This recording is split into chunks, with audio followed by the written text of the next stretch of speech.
Hello everyone, my name is Michaela Armstrong and this is my presentation for Humanities 396 Science Fiction. My project is going to explore how emotional AI impacts human connection through the short film EI, also known as Emotional Intelligence, and in specific I will analyze how the film uses visuals and character interactions to make us care about a machine that may not even feel anything real. Here's an overview of today's presentation. I'll begin with my research question, followed by a summary of the film EI, or Emotional Intelligence. Then I'll go through my 4 main points, each focusing on a different aspect of emotional AI and how the film portrays it. After all of that, I'll share my conclusion, the works cited, and finally some food for thought questions to encourage discussion. Now I'll be talking about my research question, which is what will be guiding my project. The question states, how does the short film Emotional Intelligence, or EI, use visuals and characters to show what happens if machines have the ability to feel and express emotions like humans? This question matters because emotional AI is growing fast, and the way humans connect with artificial beings can have real consequences for relationships, empathy, as well as identity. Let's talk about the short film EI, or Emotional Intelligence. This film follows the emotional journey of a newly created robot. The story began in a laboratory that was run by rats, where EI awakens and begins observing the world around him with slow blinking, hesitant movement, and wild childlike eyes. He does visual cues that make him appear innocent and vulnerable, which forces the audience to connect with him. As EI continues to explore his environment, he reacts with wonder to objects as well as unfamiliar sounds, which reinforces his portrayal as a curious newborn-like being. EI soon encounters his caretaker, E, which was another form of emotional intelligence much like him, except he was more developed and more scientifically advanced. As this relationship became the core of emotional thread of the film, although EI couldn't speak, he learned to mimic human emotions through the facial expressions and gestures that he experienced while connecting with others. As EI and E's bond strengthened, the caretaker responds warmly to him. She treats him with gentleness and affection, which creates moments where EI appears emotional, moments that are designed to make viewers empathize with him. However, EI's increasing emotional behavior began to unsettle the scientists who created him, and when EI expressed fear and panic, the scientists took a step back in shock. They were unsure whether they had crossed a boundary by building a machine that seemed capable of actually feeling much like a human. Society reacts with fear rather than compassion, and EI is ultimately isolated and abandoned because he appears too human.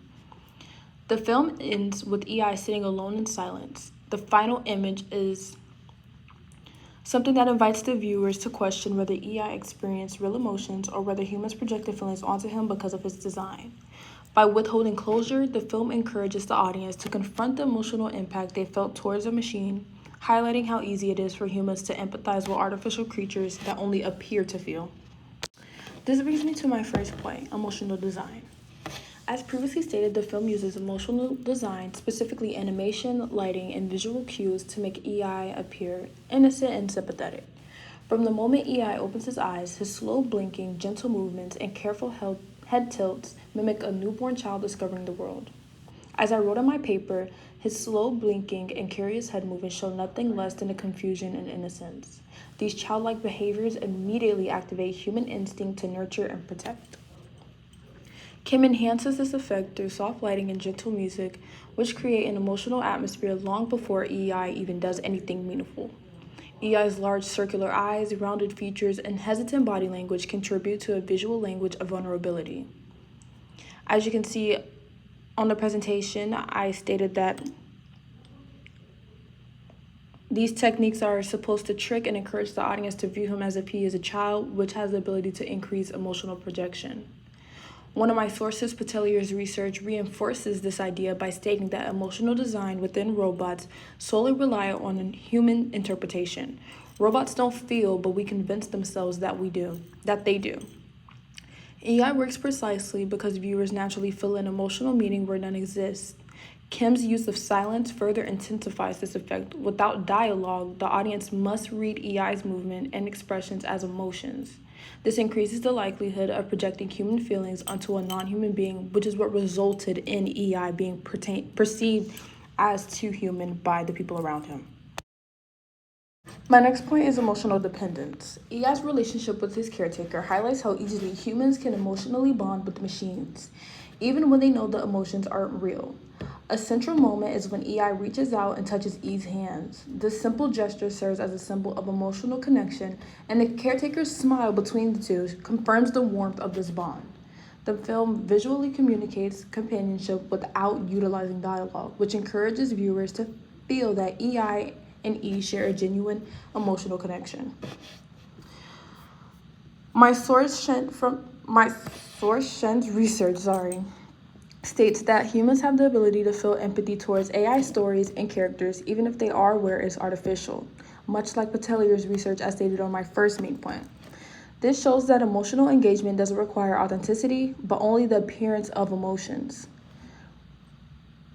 This idea is expanded by Abdallah, which expands on how, by warning that emotional machines have the ability to lead to emotional dependence, humans mistake programmed kindness for real affection. For example, in healthcare, emotional AI already supports lonely or isolated people, which proves that emotionally responsive machines have the ability to fill emotional gaps humans lack.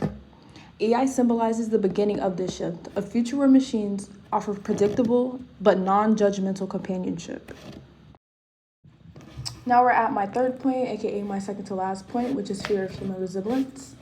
While AI's innocent design initially has the ability to draw in viewers by presenting him with sympathy, the film shows how quickly that empathy has the ability to turn into fear. Once EI began showing emotional independence, that's when everybody began to panic. Even EI panics, which forces the scientists to step back in shock and question, how did they make him seem so alive? In my paper, I stated something similar to the scientists take a step back and stare at him in shock when panic is expressed. Such shift demonstrates a key human contradiction. People want emotionally intelligent machines, but only with boundaries that they can't control. They don't want to have a relationship with the robot that's so emotionally dependent. They want something that's light or just someone they can talk to every now and then, but they don't want the real thing. They only want it to a certain extent. This relates directly to the uncanny valley. This is where something appears as almost human, but it's not quite, which creates discomfort. EI's emotional responses cross this boundary because he no longer looks merely animated, but he looks emotionally alive, and that's what unsettles the human around him, causing them to panic. My source, The Short of the Week, emphasizes this tension. Unlike WALL-E, EI isn't presented with the happy ending. Instead, he's rejected by society.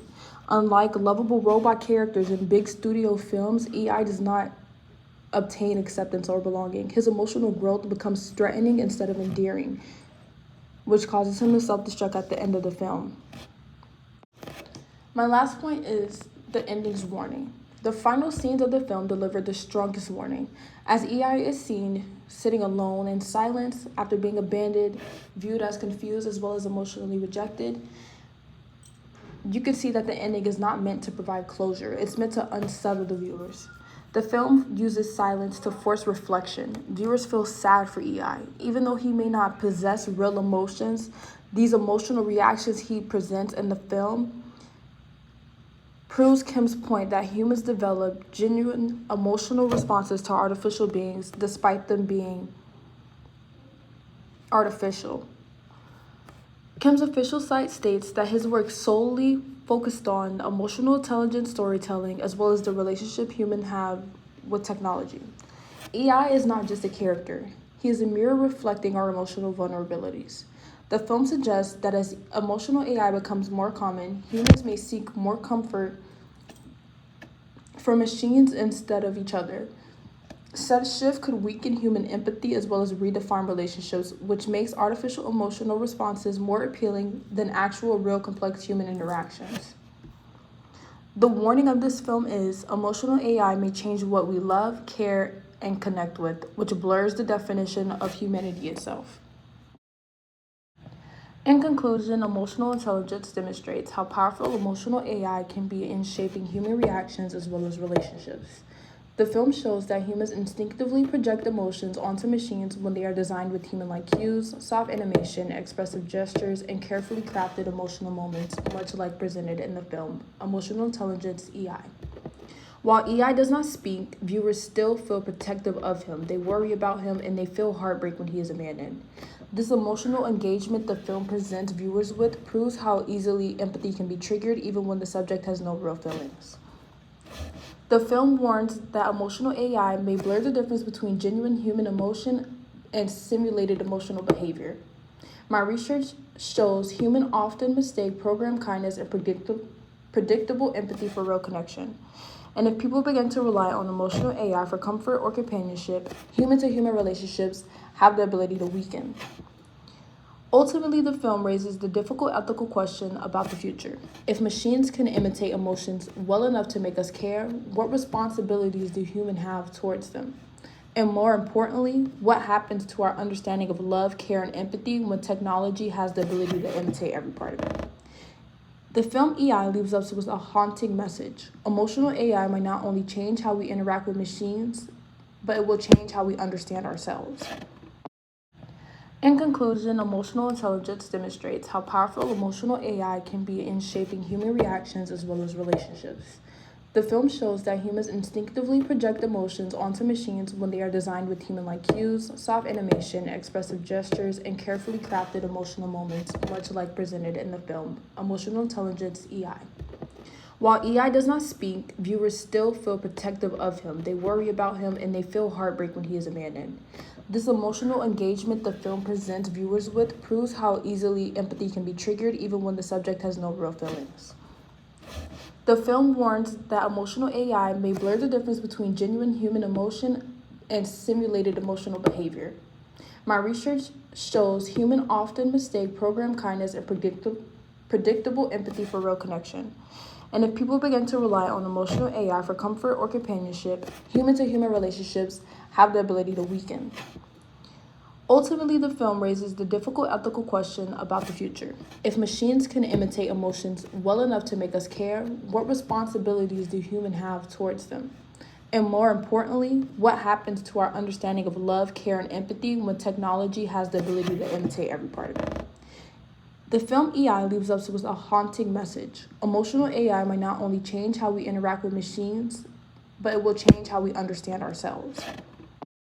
This is my works cited, but before I conclude my presentation, I would like to talk about some food for thought questions.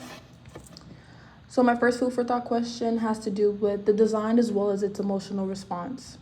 EI's appearance, his large eyes, small movements, and gentle animations play a major role in how viewers respond to it. So my question is, how much of your emotional reaction to EI came from his design choices rather than its actions? And does this suggest that human empathy has the ability to be manipulated by visuals alone? My second food for thought question has something to do with AI versus human relationships. Emotional AI provides predictable comfort that people often can't. And if machines can mimic empathy perfectly, do you think some people might prefer emotional AI over real human relationships? What does that mean for the future of friendship, family, caregiving, and even intimacy? And lastly, the responsibilities of having EI. Machines like EI only appear to feel, yet humans still react as if the emotions were real, which is what robots can't really tend to do. This presents us with the question, what ethical responsibilities do humans have towards machines that display emotional behaviors even if they are simulated? Should emotional AI be treated differently, or does the emotional illusion create new moral obligations? Thank you for listening to my presentation, and I hope you enjoyed.